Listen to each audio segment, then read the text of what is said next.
Hey there everybody, this is Killin' Cat, but you can call me Patrick, trust me, it's okay, everyone does. Pikmin 2 is iconic for its caves, so why not remove them? No, really, why not?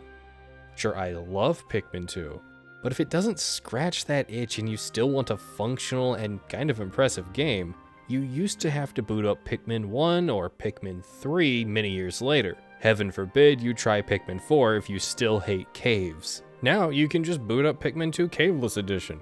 I thought I'd finally cave in and cover this. Yeah, that's my segue. I don't know what else to do for it. This is just Pikmin 2, but what if there were no caves? It's that simple. You get white Pikmin and even purple Pikmin out of onions too, which I think are pulled from other mods I saw floating around online.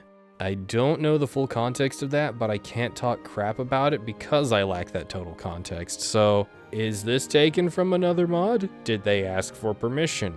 I don't know. Since there are no caves, areas had to be pretty massively reworked to include a large amount of treasures, and the places and order you get Pikmin in have changed as well. White Pikmin have never been more useful than they are in this mod, but I found myself pretty much not using purple Pikmin because there was no point. Every other Pikmin saw pretty decent to regular use, including yellow still as fodder if I desperately needed that. Without purple Pikmin being needed for some treasures or enemy encounters, I just didn't use them. This mod was balanced to not have them, so purple Pikmin are optional when you install it. So this isn't the fault of the mod developer, it's my fault because I really wanted purple Pikmin and then I had no use for them. They are for sure overpowered, and if you want to have a more casual experience, then go for it. I just didn't have a use for them. The music in this mod is great because it's Pikmin 2, caves are non-existent, balancing is so much better just by excluding purple Pikmin, and you can beat this mod in under 3 hours. This mod really did take Pikmin 2 and turned it into that Pikmin 1 and 3 experience just based on length alone. I will say that I did have some interesting moments that were entirely my fault, like leaving Pikmin to die because there's new area layout for each area even if it uses the same map, so Pikmin carry things in different directions. So I went the wrong ways or moved in ways not very efficient because I wasn't used to that and left some little guys behind.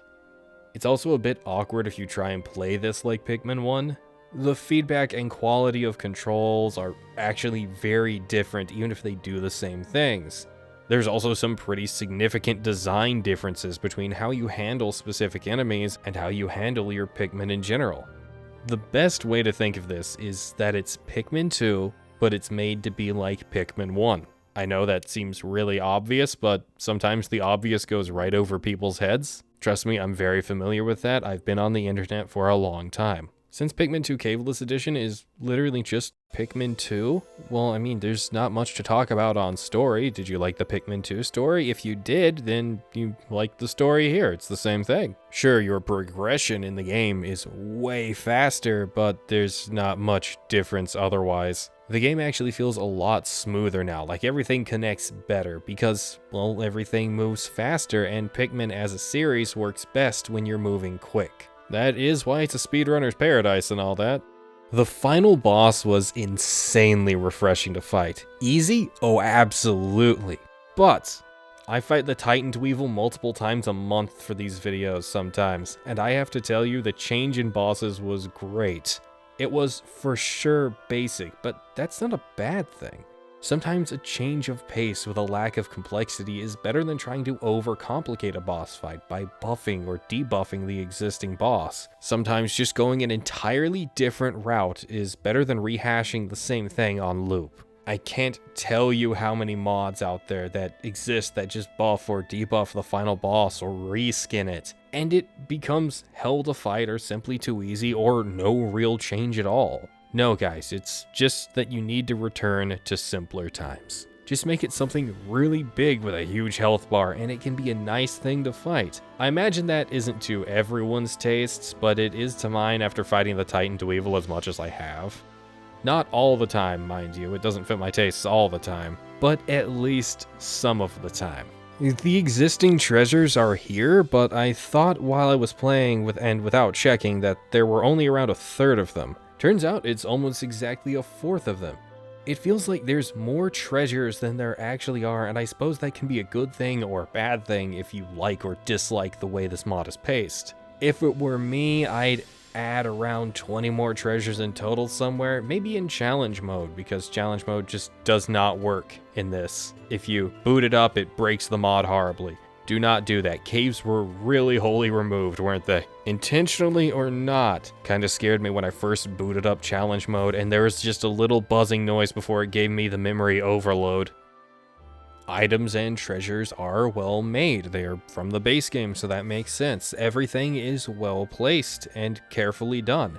Each area is mapped near perfectly. Pikmin types and the world are considered very carefully to where everything is placed. This modder knew what they were doing. They're at minimum experienced with Pikmin 2. Very experienced. If I didn't know better, I think they've done this before. I'm not saying they're an existing mod creator, but maybe there's a chance? I couldn't find anything on them online. I'll admit I didn't look too hard because usually you can find people really easily just by looking up their username or their projects, but I couldn't find this guy anywhere. Or gal. Or they, them, I don't know. Look, guy is gender neutral where I'm from, alright? Have mercy on me. Well, if they are someone that has worked on Pikmin 2 mods before, this is the internet, so who knows? They can just take up a different name or title and start over, and we really shouldn't pester them about that. Just be grateful they're out here creating things like this.